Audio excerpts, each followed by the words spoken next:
In this video, we'll be covering how to create a farm and how to manage a farm.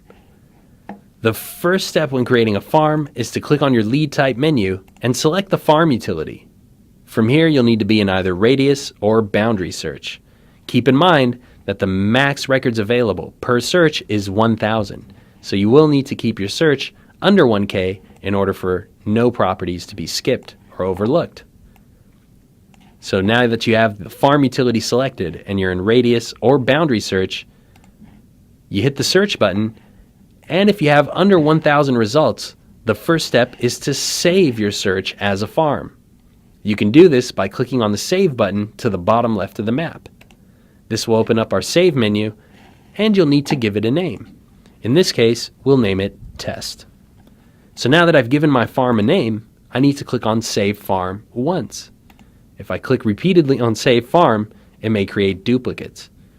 3 to 5 seconds later, you'll get a confirmation that the save was successful, and it's going to say you can now locate your farm under Live Farms. Once you see this confirmation message, you can close out of the Save menu and switch your lead type from Farm Utility to Live Farm. Within Live Farm is where you manage your email notifications and the type of notifications you will be receiving. You'll notice 3 menus here.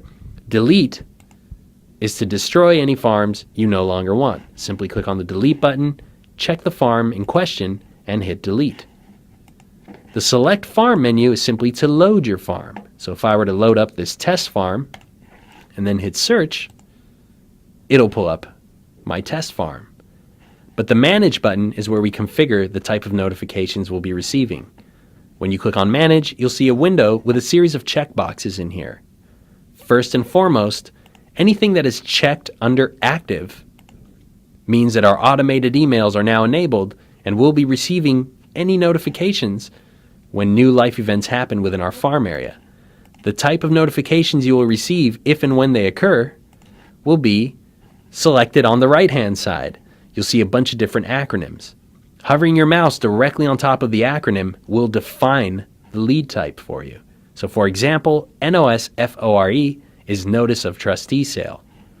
You could check only the events that you're interested in, or you could check every single event. However, in order for any and all changes to be saved within this window, you must hit the Submit button.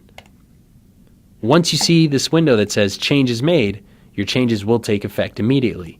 We send out email notifications Monday through Friday at 7 a.m. Pacific Standard Time to the email that you logged in with. And that is how you create your farms in ReboGateway. You can have a maximum of 8 farms checked under Active at one time. So you could save as many farms as you like, but you can only get the emails for 8 of them at a time. And of course, please remember after any and all changes made within this window, that you hit the Submit button.